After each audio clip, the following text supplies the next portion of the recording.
Shalom, shalom, lekulam. Vamos continuar nosso estudo sobre a letra Yud, a 10ª letra do Aleph Bet, o alfabeto hebraico. O significado do Yud é um Iid, um judeu. O Yud pode representar também um Iad, a mão, uma alusão ao Criador. Hashem não tem mão. É uma alusão, mão é uma forma de compreensão, pois dizemos que o Criador nos tirou do Egito, Mitzrayim, com uma mão poderosa. O Criador tem mão? Não. Maimônides, nos 13 princípios da fé judaica, ele nos informa que o Eterno não tem forma, não se assemelha a nada, e nada se assemelha a ele. Então, por que a Torá usa da expressão a mão poderosa? É uma alusão a Sefirá de Gevurá, onde há a severidade. Os atos severos partiram desde Biná, é verdade, que vem desenhando, e esses milagres já constavam, essas 10 pragas, e os 10 milagres que o povo de Israel experienciou, já constava lá nas 32 vezes em que ocorre o nome Elohim, no primeiro capítulo de Bereshit, uma alusão a Elohim, falando desse mesmo aspecto aqui, só que aqui nesse caso mão poderosa é Gevurá, que recebe de Biná através do lado esquerdo, e tanto as pragas como os milagres que o povo hebreu viu através da mão do Criador, das mãos do Criador. Porque se a mão poderosa trouxe pragas sobre o povo egípcio, os Mitzri, lá em Mitzrayim, no Egito, então a mão bondosa que a recebe impossibilitou que essas pragas causassem algum prejuízo, algum dano ao povo judeu. Então, se por um lado ocorreu a severidade, a mão poderosa, a mão esquerda do Criador, Hashem não tem mão, mas é a manifestação da Sefirá, trazendo juízos de Nim, e estes de Nim descendo de Biná até Gevurá, descendo totalmente pelo lado esquerdo, totalmente severo, atos severos do Criador, mas Hashem também desce pela árvore através do lado direito, na Hesed, trazendo bondade para o seu povo. Não caiu nenhuma das pragas em Goshen, onde estava o povo hebreu. Então, se por um lado Hashem mostrou sua mão poderosa, que é a Sefirá de Gevurá, os atos severos, por outro lado, ele também mostrou bondade para o povo judeu. Nós dizemos o povo judeu, mas nós vamos ver que essa impressão é mal empregada, né? Chamá-los de judeu quando que esse termo só aparece na Megilá de Esther, né? Como diferenciamos entre o Yud, que representa o Eterno, e o Yud, que se refere ao homem? Como diferenciar? Vemos muitas vezes que nossos livros de preces, que o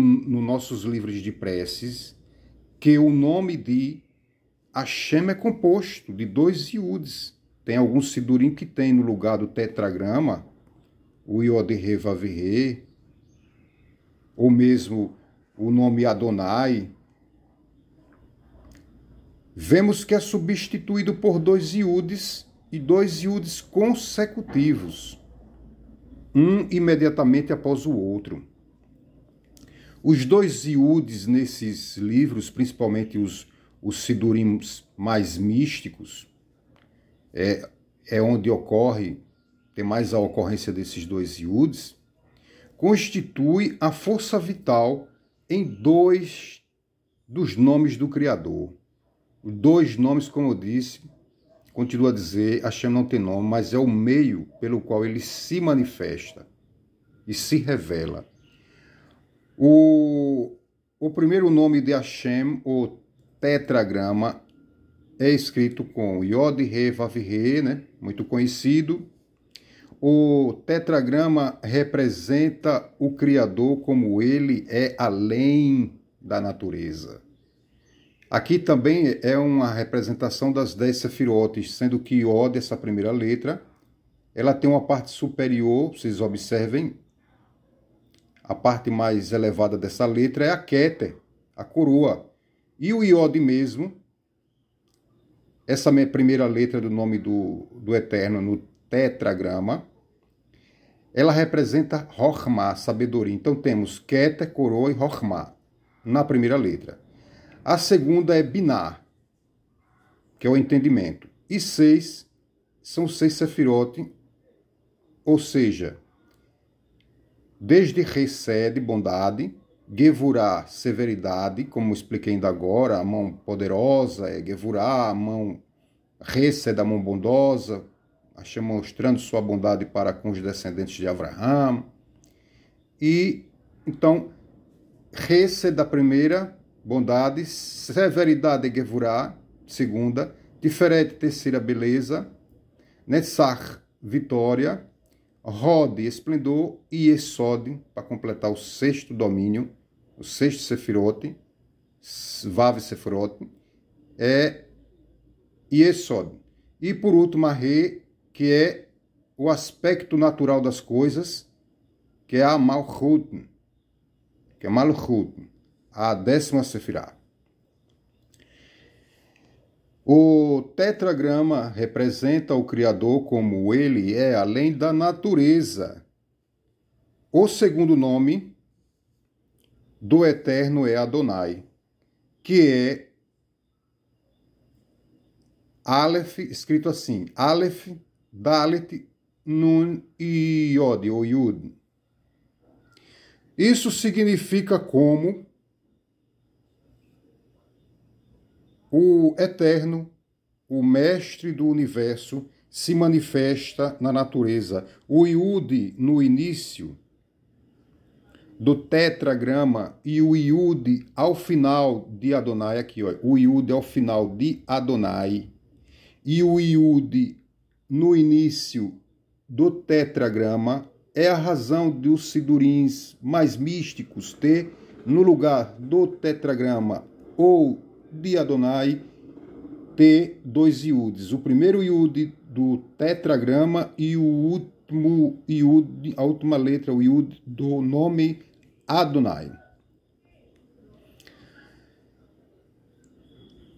O Yud no início do tetragrama e o Yud ao final de Adonai vêm juntos.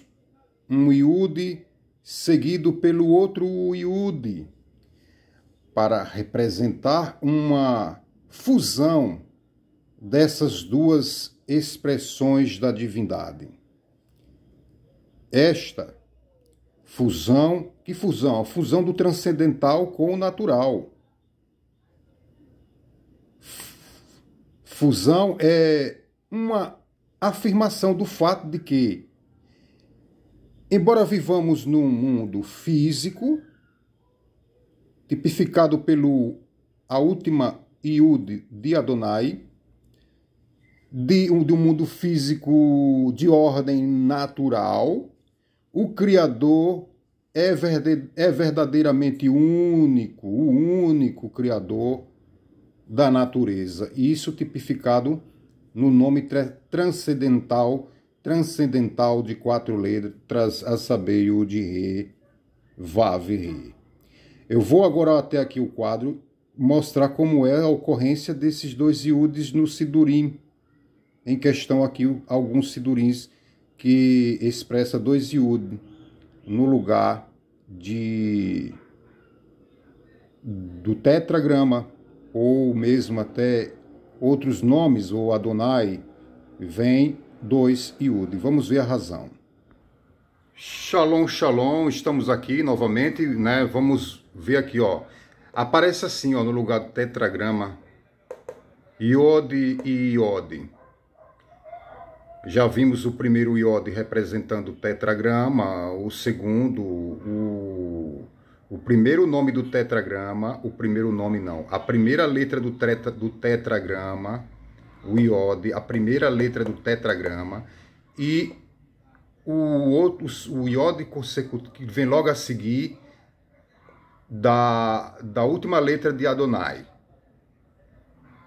que é Iod. Então a razão desses dois Iods.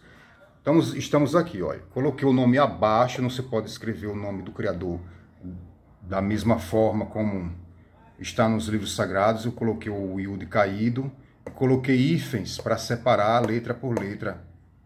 Então é uma das formas que se pode fazer, porque eu vou precisar apagar. Mas não é bom eu estar escrevendo o nome do Criador assim, entendeu? Não é bom. Então a primeira Iod, aqui ó, eu coloquei a primeira Iod, é a razão de aparecer no Siddur assim, primeiro Iod. E o Iod aqui do nome Adonai, ó.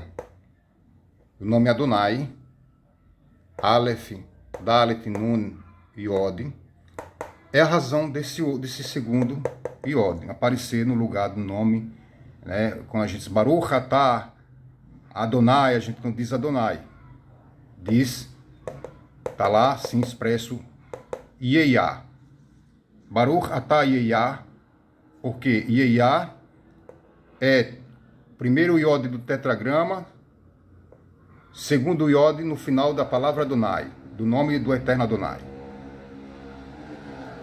Então, isso, alguns Sidurim mais místicos, eles vêm assim, ó, o Iod, o Re, o Vav, o Re, uma Re bem grande, certo, bem grande, que representa Malchut, né, o mundo físico, e a natureza, o aspecto natural das coisas, tipificado no nome Adonai.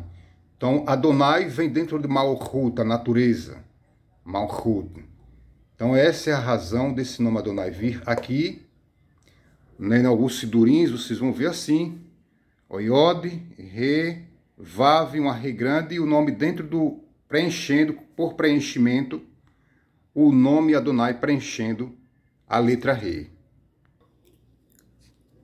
O Iud é também a primeira letra nos dois nomes para um judeu. O primeiro é Israel. Israel, escrito assim, Yod, Shin, Resh, Aleph e Lamed. Israel. Os judeus são chamados Benei Israel, os filhos de Israel. Israel significa tanto Lirosh, o que significa Lirosh? Claro, Israel são as mesmas letras, só que permutadas de uma outra maneira. São as mesmas letras de Israel, permutadas de outra maneira, que se lê Lirosh, quer dizer o quê? Eu sou cabeça. E as escrituras dão ênfase a isso, né? Seja cabeça e não cauda. Lirosh. Como Sar El. Sar quer dizer ministro. El quer dizer do Criador. Ministro de Hashem, do Eterno. A terminologia ministro de Hashem representa o aspecto espiritual de um judeu quando ele reza, estuda a Torá, realiza atos de amor, atos de caridade, Gemilut Hassadim e de Sedaká, né, que é a justiça, bondade e todas as outras mitzvot. Então ele é um ministro do Criador. Quando ele está fazendo a vontade do seu Criador, que é cumprir as mitzvot, então ele é um ministro de Hashem. É a explicação de Sar El, que também são letras encontradas no nome Israel. A terminologia ministro de Hashem representa o aspecto espiritual de um judeu quando ele reza, estuda a Torá, realiza atos de amor, bondade e outras mitzvot. O segundo nome para um judeu é Benei Yaakov, os filhos de Yaakov. Yaakov é uma fusão fonética da letra Yud e a palavra Ekev. É uma fusão da letra Yud e a palavra Ekev. Nós vimos no assunto anterior sobre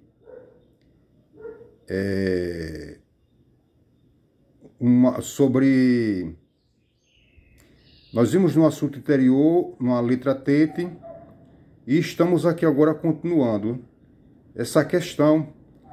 E por que Yehoshua recebeu um Yud, se o nome dele, na questão dos 10 espias, nós vimos isso no assunto tratado sobre a letra Tete, a nona letra do Aleph Bet, e lá abordou a questão dos Meraglim, os espiões. Eu convido a você que não assistiu, vai lá e assiste esse vídeo. E então, a letra Tete, Moshe Rabbeinu mudou o nome de Hoshea, dando-lhe um Yud. Esse Yud fortaleceu e protegeu Yehoshua. O nome dele antes era Hoshea, ele recebeu um Yud, ficou Yehoshua. Esse Yud fortaleceu Yehoshua, evitando que ele falasse Lashon Hará e tivesse um olhar, um Ain Hará sobre a terra, um olho mau sobre a terra. Então, o Yud representa Hashem. Então, aquele Yud fortaleceu Yehoshua, que é representando Hashem. Nesse caso aqui, Yaakov Ekev, que é calcanhar, o lugar mais rebaixado do corpo, mas quando leva o acréscimo do Yud dado, dado ao termo Ekev, que significa calcanhar, né? Então, Akev significa calcanhar, a parte mais baixa do homem. O calcanhar é aquilo que usamos para pisar sobre a terra. Portanto, a missão de um judeu é seguir até as profundezas do mundo materialista. E olha que os Meraglim têm uma visão de correr fora da questão materialista, não se envolver.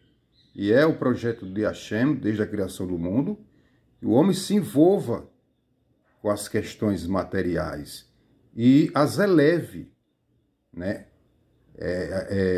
Faça com que elas venham ascender, o material venha se fundir, assim como os dois Yod representam o aspecto material, a natureza, e o outro aspecto, o transcendental, o segundo Yod, consta lá no Sidurim. Então, isso prova que a missão de cada pessoa é fazer desse mundo um lugar melhor para Hashem morar. Através do trabalho de mitzvot, da avodá, fazendo esses atos de bondade e caridade que foi mencionado aqui.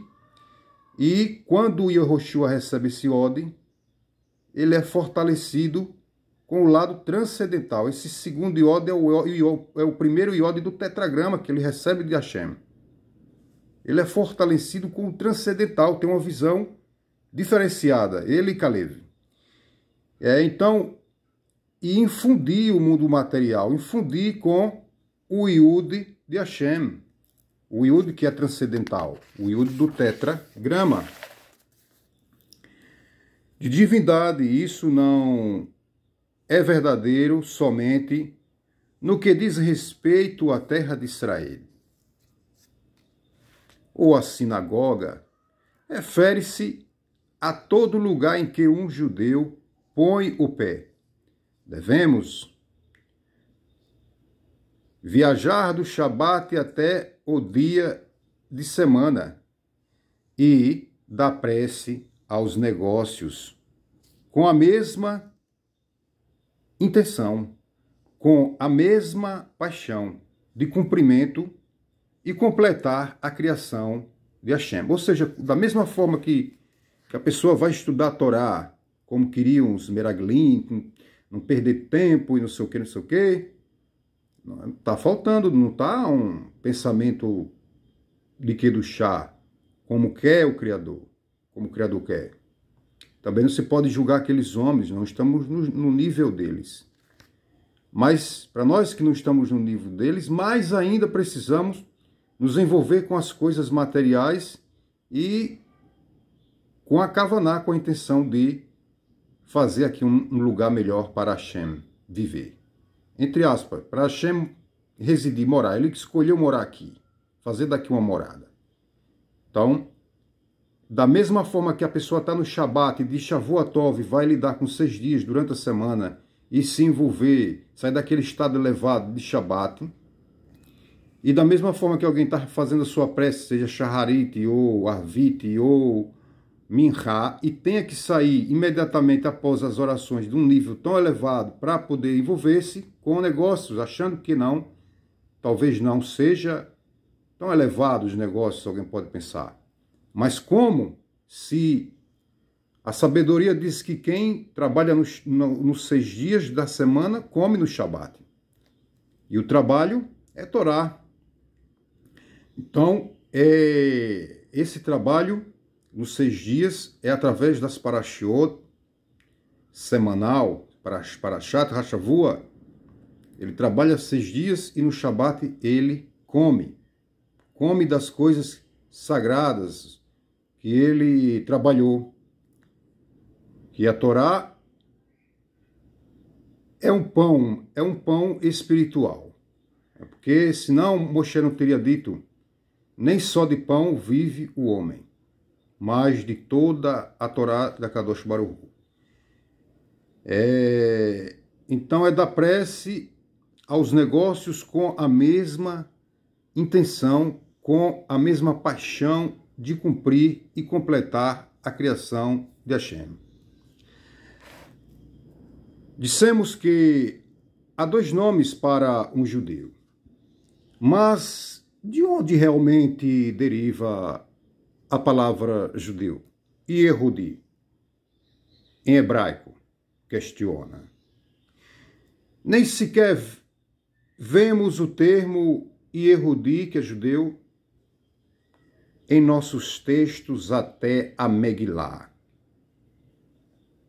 de Esther. O rolo que lemos em Purim, a Megilá de Esther, o livro de Esther, é um livro muito enigmático e não menciona o nome do Criador de forma alguma. Mas quando fala o rei e não faz menção a Ahasverosh, aquele rei é Hashem. Mas quando diz o rei Ahasverosh, fala da má inclinação. Então, o Criador, bendito seja, esse rolo da Torá, de Esther, os profetas, os livros dos profetas vão se cumprir e tem um prazo de validade. Se cumpriu tudo, tem um prazo de ser. Mas a Megilá de Esther vai estar junto com as tábuas dos 10 mandamentos, dada a Moshe Rabbeinu, que será encontrada, Bezrat Hashem, na era messiânica, bem como o maná e tudo aquilo que foi escondido, a arca da aliança, e estará junto desses tesouros, imagine o quê? A Megilá de Esther. Você poderia achar que o livro de Malachi, o livro de Ishaiá, enfim, não. Eles terão tempo de cumprir. A profecia cumpriu tudo, não tem, né? Mas esse livro é muito profundo. Esse livro, o livro de Esther, vai estar junto a essas relíquias na era messiânica. O rolo que lemos em Purim. Na Megilá de Esther, Mordecai, que representa o bom instinto, a Yetztov, se recusou a inclinar-se ao perverso Aman e Shmovezkro, que seu nome seja apagado. E nossos mestres da Kabbalah nos informam que Aman é a reencarnação do perverso Esav. E Mordecai é a reencarnação do nosso patriarca Yaakov. O nosso patriarca Yaakov se curvou perante Esav. E nossos mestres vêm nos informar que Mordecai, ele precisava retificar aquele pecado de ter se curvado para um perverso, um tzadik, e então agora ele, sob a ameaça de morte, ele não se curva, mesmo assim não se curva a Aman e Shmovezkro. E aí ele faz o conserto daquilo que possivelmente seria um pecado de Yaakov, porque encontrar um pecado num homem desse tamanho é uma coisa muito ínfima, né? Bom, mas a Torá vê dessa maneira que ele descuidou ao se curvar, embora tenha outras explicações, mas a Torá é assim, ela nos traz um tesouro de ensinamento. Um homem, um judeu, Ishi Ehudi, estava em Shushan, olha, um homem judeu, Ishi Ehudi, um homem judeu, estava em Shushan, a primeira vez que um homem foi chamado de judeu. Muito embora hoje a gente vê, né, o nosso povo no deserto, o povo judeu estava no deserto, o povo judeu viu o braço poderoso do Criador enviando pragas, o povo viu o braço do Eterno, a mão de bondade, enfim. E será que essa expressão judeu para aquela época era apropriada quando esse termo só aparece na Megilá de Esther, falando de Mordecai, o judeu?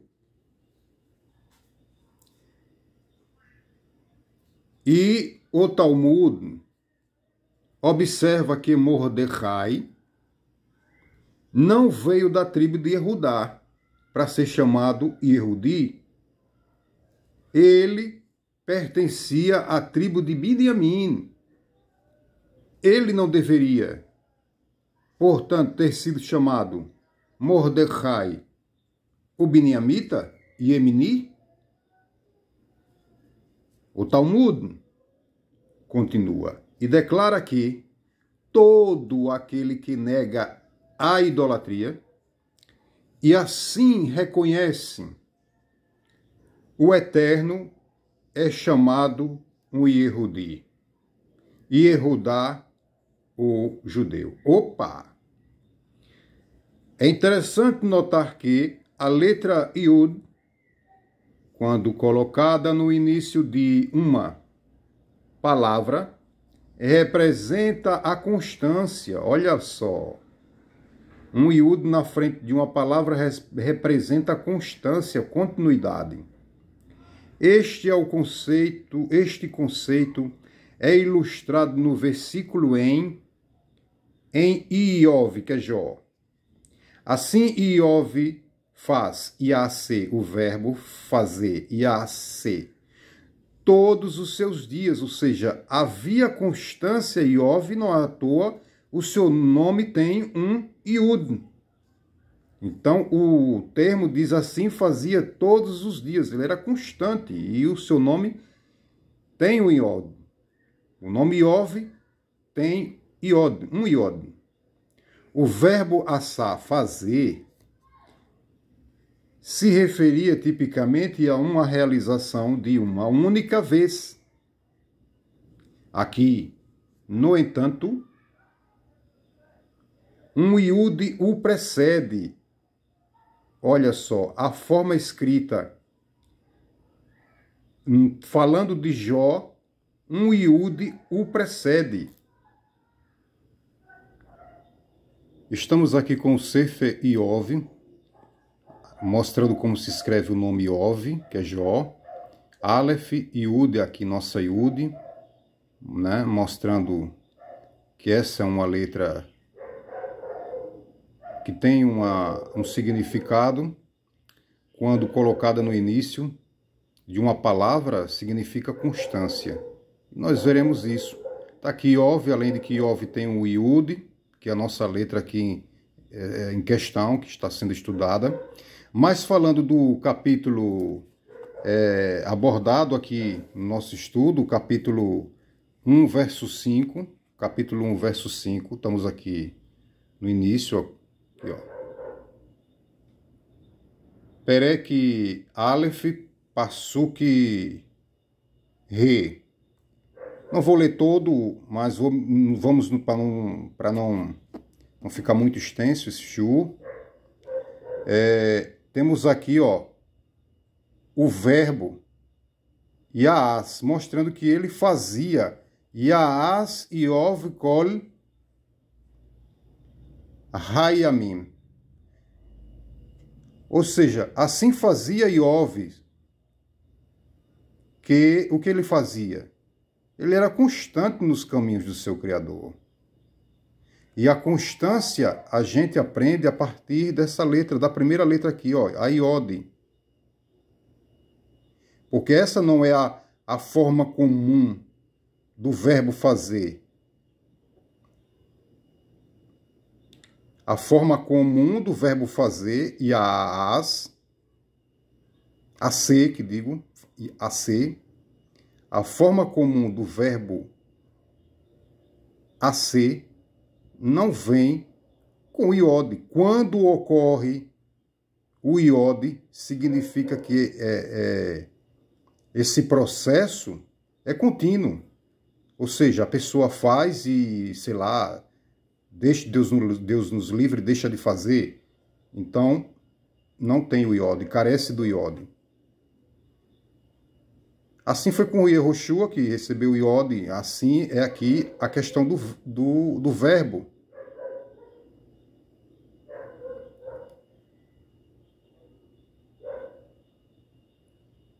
Yassá, Yassê. Vamos ver aqui se é verdade mesmo que não é uma forma incomum, não é uma forma comum encontrar o iode no início do verbo.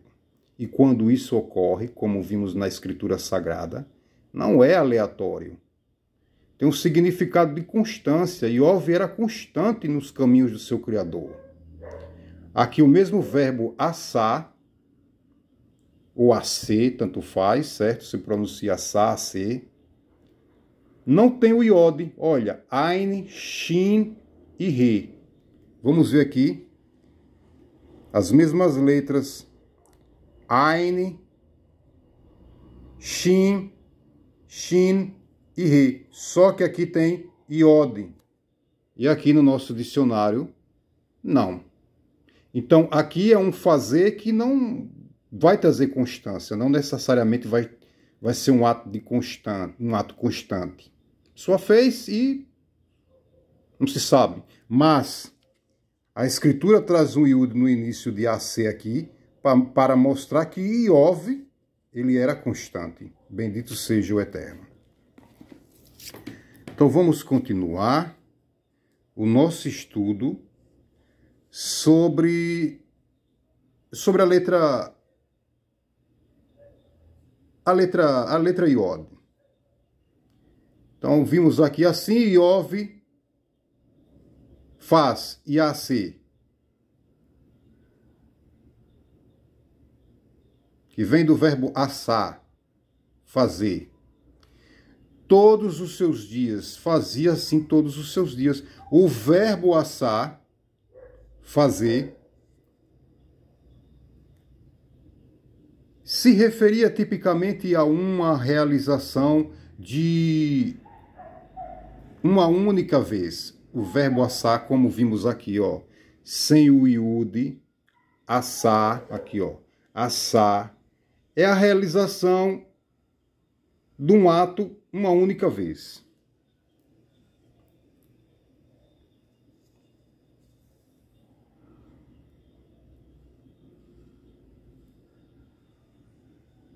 Aqui, no entanto, no caso de Ov, um Iude o precede o verbo. O Iude habilita Assá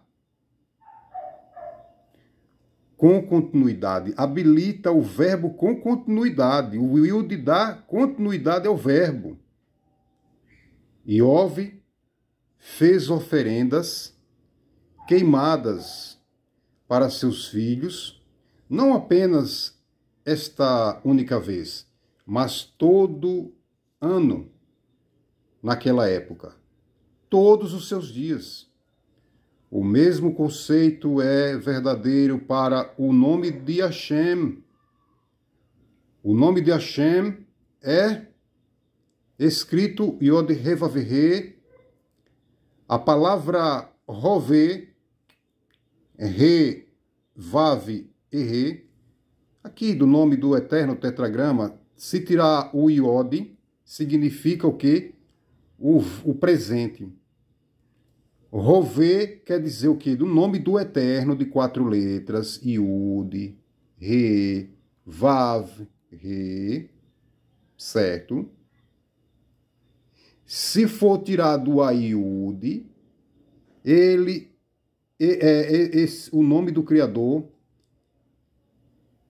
a palavra Rové, Re, Vav e Re sem a Yud, são 4 letras, por isso o nome tetragrama, significa o presente. Rové, sem o nome do Criador, sem o Yod, significa Rové, quer dizer o presente. Ok? Hashem cria continuamente o mundo, então Rové, o presente, Hashem cria continuamente o mundo, agora mesmo. Até enquanto você está lendo. Está lendo isso. O Yud na frente de Rové nos lembra que a criação não foi ocorrência singular. Isso quer dizer o quê? Que o presente, né? A palavra Rové, Yod, Vav e Re sem a Yud do tetragrama significa presente. Só que o presente, ele é contínuo. Ele é contínuo. O presente existe uma continuidade, sim, de abundância do fluxo divino que mantém tudo no seu devido lugar. Então, existe uma constância, existe uma continuidade, mesmo no presente. Mesmo que se pensássemos no nome do Criador sem a presença do Yud. O Yud na frente de Rové nos lembra que a criação foi uma ocorrência singular. Então, o nome Rové, quando vem com a Yud, o presente é infundido de quê? O presente é infundido de continuidade. O Yud na frente de Rové nos lembra que a criação não foi uma ocorrência singular. Em vez disso, o Criador está formando o mundo novamente, a cada momento. A cada momento, o Criador está revitalizando e criando, dando continuidade à sua criação. A palavra Yehudá, Yehudi, judeu, também começa com um Yud. Yehudi, Yehudá, começa com Yud. O Alter Rebbe, o Rabi Shneur Zalman de Liadi, explica que Yehudá significa louvor e reconhecimento de que o Eterno é um, que o mundo foi criado através de sua vontade Etimologicamente vem da palavra Hod, e Yehudá vem da palavra Hod, quer dizer louvor. Está louvando ao Criador, seu Criador. Olha lá, três características do judeu. Por isso o termo Yehudi. Alguém que louva o seu Criador, que o reconhece e foge dos caminhos da idolatria. Falamos, sobre Yaakov, que prostrou-se, ele estava temeroso da perversidade de seu irmão e acabou prostrando-se.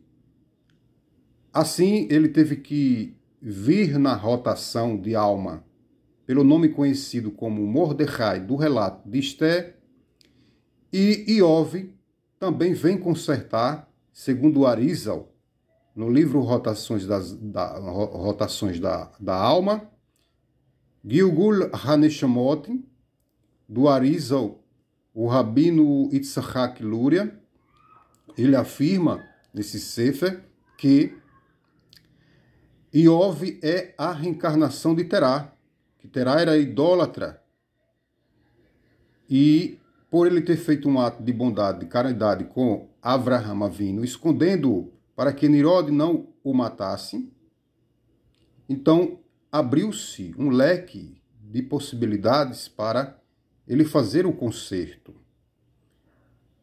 Embora que fosse idólatra, fez um ato auspicioso, protegendo seu filho. No início ficou chateado, mas na hora que o sangue falou mais alto. Então, nesse caso, ele reencarna em Iov. Terá, pai de Avraham, reencarna em Iov. E aí, então, ele consegue fazer o Gilgul, a retificação. Fazer o Gilgul. Um judeu, por natureza, fazer o Tikkunim, né? Um judeu, por natureza, louva ao seu Criador. Tikkun quer dizer correção. Ele se corrige espiritualmente diante de seu mestre, o Iov. Por isso, não é feito meramente uma ou duas vezes durante a vida. Não é algo que a pessoa consiga fazer uma ou duas vezes. Eu vou louvar o Criador hoje, amanhã, reconhecê-lo e depois não. Algo que tem que ser constante. Porém, isso é que designa alguém como Yehudi. Porque mesmo que a pessoa nasça de filho e mãe judia, ou de mãe judia, e não faça essas coisas, será que o termo Yehudi lhe é bem aplicado como é aplicado aqui na Megilá? Essa é uma questão. Eu não estou aqui para julgar, Deus me livre. Porém, isso não é feito meramente com uma ou duas vezes durante a vida, ou sequer uma ou duas vezes ao dia. O louvor é expresso a todo o momento.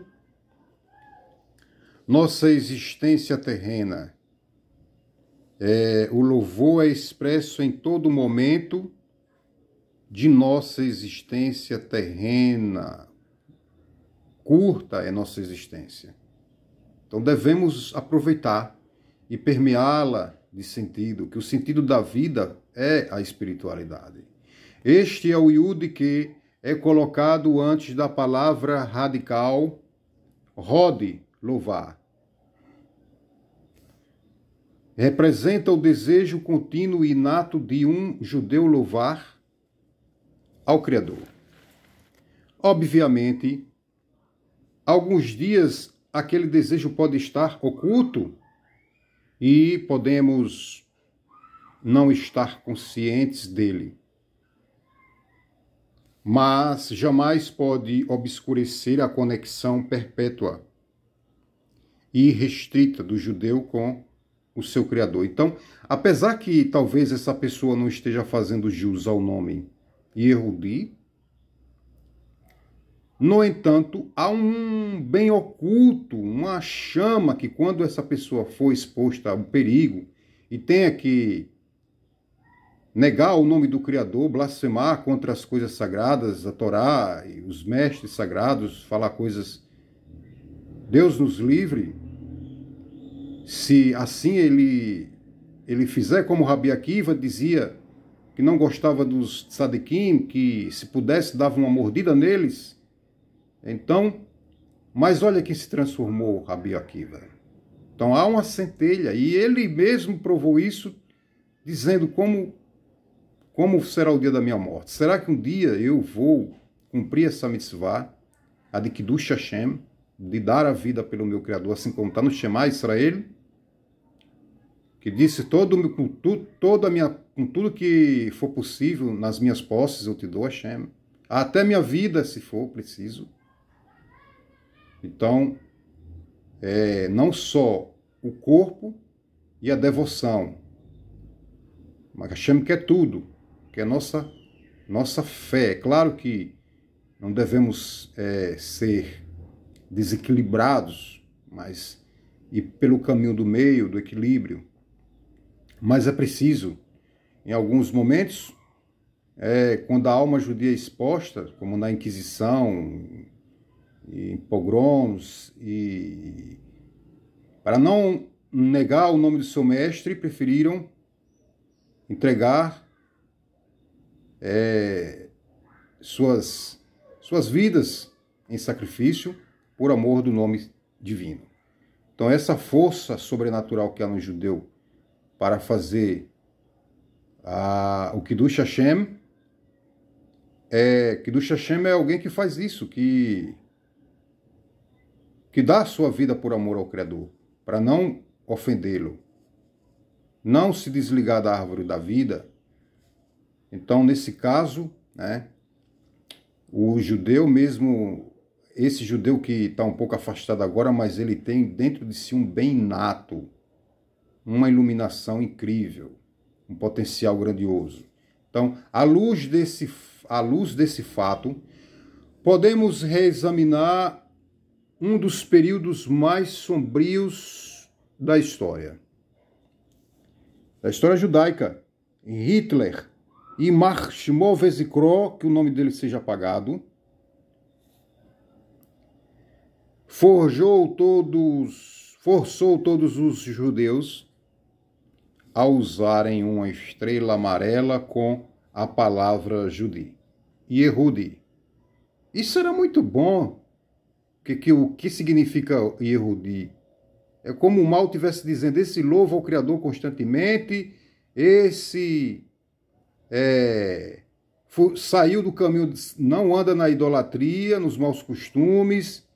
É o que significa, é louvar, sair da idolatria e reconhecer o Criador como seu mestre. Então era isso que eles estavam dizendo, os nazistas, quando colocaram a estrela e o nome Judi. Esse serve o Criador. Em retrospecto, podemos dizer que a tentativa de Hitler e o Iyamar Shimon Zikro de extinguir a centelha judaica, na verdade, serviu para reacendê-la e distingui-la, sim, com o nome Yehudi, para distingui-la, dizendo, esse aqui é santo, estou matando ele porque ele é santo. Ele é capaz de dar sua vida em nome do seu mestre. Quantos sábios morreram na Shoah? Que morreram gritando Shema, Shema Israel, Hashem Eloheinu, Hashem Echad. Então, isso está inato na natureza do judeu. Usar a estrela significava que até nos tempos mais horríveis o povo judeu jamais deixaria de amar e louvar ao Eterno. Yehudá quer dizer louvar ao Eterno constantemente. Yehudá quer dizer louvar ao Eterno constantemente. Está